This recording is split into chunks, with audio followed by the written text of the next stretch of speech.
مش زي ما هم بيقولوا. يعني مثلا لو كنا في فرح ولا حاجه، انت عارف الافراح في مصر والافراح البلدي وانت فاهم الدنيا في يعني نقول ان هو بيشرب زي ما بقول كده بالبلدي فرايح، يعني فرايح، ما بيشربش متعاطي. ما مش متعاطي، فرايحي كده، مش نشاطه. فاهمني؟ هو راجل بروجرامر كمبيوتر، بيحب الكمبيوتر جدا، ما بينزلش من البيت اصلا. قاعد على النت على طول، دايما في برامج. بيصلح اي جهاز الكتروني لاي حد يعرفه او ما يعرفوش وبلاش. يعني اكتر من كده خير ايه؟ طب الفيديو اللي اتنشر امبارح، أيوة. انه قالوا انه البعض قال ان هو اللي مسربه، وانه كان واخده على بعض ضباط الشرطه في الاسم، ان هم كان قدامهم غنيمه. هو حضرتك اقول لك على حاجه. اتفضل. الفيديو ده اللي مصوره واحد اسمه محمود الفلاح. محمود الفلاح اللي هو قتله، يعني اللي كان ماسك الكاميرا اللي بتصور اسمه محمود الفلاح. ده ايه قصدك؟ المخبر يعني؟ مخبر اللي كان بيصور كده. ده احد المخبرين المتهمين. احد المخبرين بقتل. هو اللي صور الفيديو ده؟ هو اللي مصور الفيديو ده. هو حضرتك انا ما اعرفش هو الفيديو ده وصل لخالد ازاي. بس خالد يعني ايه لما شافه قال لي طب تصدق انا مش هسكت على كده، قام رفعه على النت. لا معلش يا احمد. خالد قال لك ايه؟ قال لي انا هرفعه على النت. قال لك هيرفعه على النت. وانت ما تعرفش ان خالد جايبه منين؟ ما حدش يعرف اصلا ان هو جابه منين ولا مين اللي اداه. تمام. الله اعلم، العلم عند الله. بس بعد كده هم المخبرين دول، انا عايز اقول لك على حاجه. قبل الحادثه بيوم كانوا موجودين في الشارع هنا بياخدوا توات من الناس، من الشباب. ده هو محمود الفلاح ومين؟ محمود الفلاح وعوض.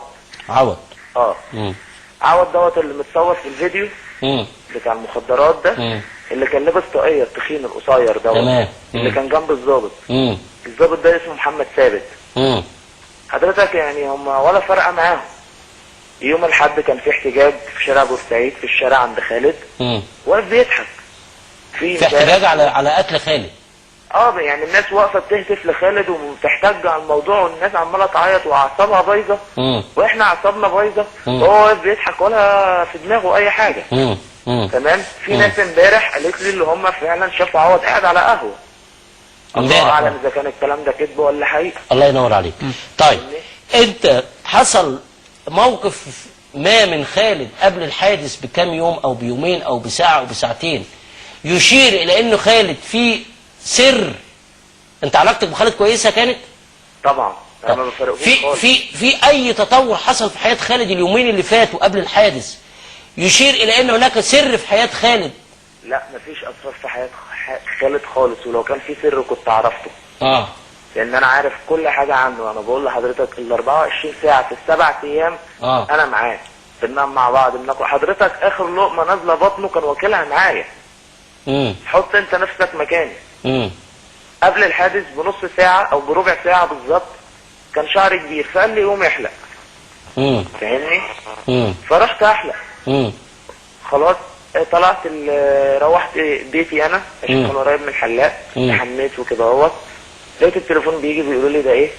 خالد مات. قلت لهم خالد مين اللي مات؟ قالوا لي خالد اخوك. هم يعني معتبرينه اخوك مش ابن خالتي. تمام. عشان الناس عارفه اللي هو يعني ايه، هو اللي مربيني وكل حاجه مع بعضينا.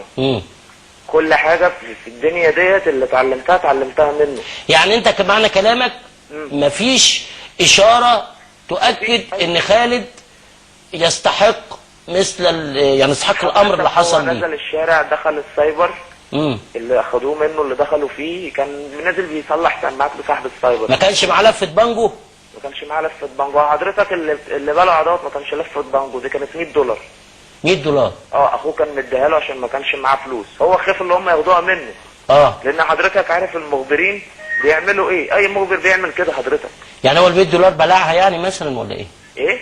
يعني $100 دي اللي بلعها ولا ايه ولا؟ حضرتك في ناس قالت اللي هو بلع حاجه. الحاجه ديت اللي انا اعرفه اللي هي كانت $100، مش لفه بانجو. لان حضرتك بالعقل كده لفه البانجو ازاي تبلعها؟ ده انت لو اكلت جبنه مثلثات لو خدتها زي ما هي هترجع وهتموت. ازاي بقى لفه بانجو في كيسه بلاستيك هتبلعها؟ غير كده الناس اللي شافت الموضوع قال لك اللي هو محمود الفلاح ده وزنه 185 كيلو. يعني عملاق. وخالد وزنه 65 كيلو. خالد وزنه 65. ده جسمه ده جسم. محمود الفلاح ده اتعزم بعزم ما عنده ومسك الحنجره بتاعته عايز يخلعها من مكانها. انت شفته هو بينضرب؟ ما شفتوش وهو بينضرب، انا شفته في المشرحه. كان في ضرب كتير في جسمه؟ كان في ضرب كتير في جسمه. هي والدته عامله ايه دلوقتي يا محمد؟ متبهدل. والدته عامله ايه دلوقتي؟ حضرتك يعني البني ادم ده ما يستحقش الموتة دي. والدته عامله ايه؟ والدته ربنا يعينها ويصبرها. ربنا يعينها ويصبرها. ربنا يعينها ويصبرها، وحسبي الله ونعم الوكيل فيهم. حسبي الله ونعم الوكيل فيهم. هتنزل اسكندريه هتسال اي حد في الشارع عند خالد اطيب منه مش هتلاقي. احنا عموما ابو حميد اسمح لي اساله سؤال بس مهم. اتفضل. مش هتلاقي بني ادم محترم جدا وكويس جدا، وكل اللي عارفه عارف اخلاقه ايه.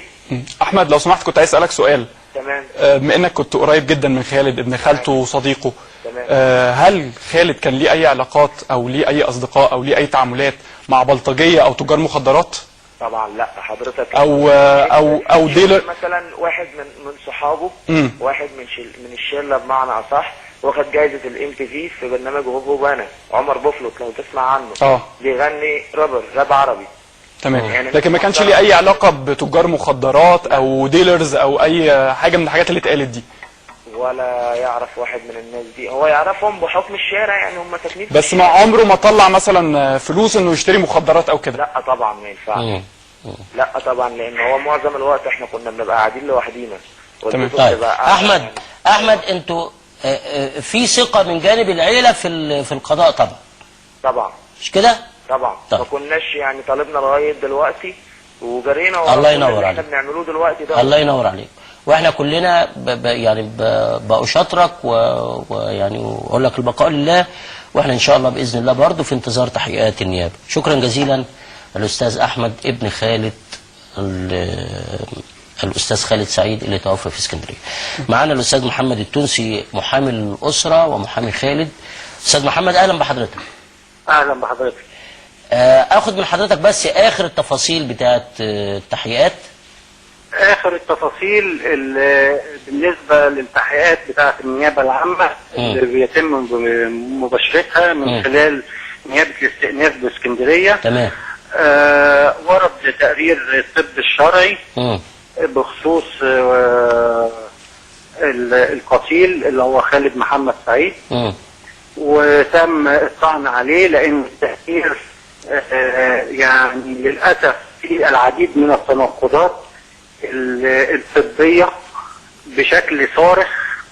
واضح ان الطبيب اللي اجرى توقيع الكشف على الجثه ده طبيب للاسف خبرته ضئيله جدا، بيشتغل في الطب الشرعي بقاله 3 سنين، وبالتالي ده غير كافي ان هو يقدر يعني يشرح الجثه ويقول لنا اسباب الوفاه وباي اداه من احداث الوفاه وازاي تم وتاريخها وتفاصيل وقعت خالد. دي صعب جدا على طبيب حديث خبرته لا تتجاوز 3 سنين ان هو يقدر يبحث موضوع زي ده ويحط لنا تقرير في قضيه مهمه بالشكل ده. طب استاذ محمد معناها مهمه جدا.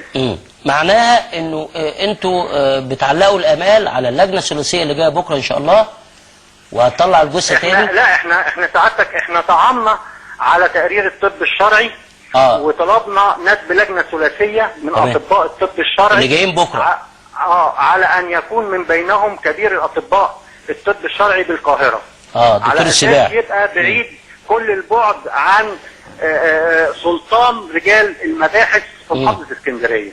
يعني انتوا ثقه اتفضل. نعم حضرتك. يعني انتوا في ثقه كامله دلوقتي في اللجنه الثلاثيه اللي جايه بكره؟ بالظبط. تمام. هي اللجنه مش هتيجي بكره. لسه قرار النيابه ما طلعش. لما قرار النيابه يطلع نقدر نقول قررت النيابه بكذا. تمام. القرار طبعا ده قرار السيد رئيس نيابه الاستئناف. تمام. وهو اللي هياخد قرار بخصوص الموضوع ده. وطلبنا طبعا فتح التربه واعاده تشريح الجثه. وارجع واقول لسعادتك ان المجني عليه القتيل ده ضحيه عنف تابعي وزير الداخليه. لان اللي عملوه في خالد ما يتعملش ابدا. دول يعني ممكن نقول عليهم دول مش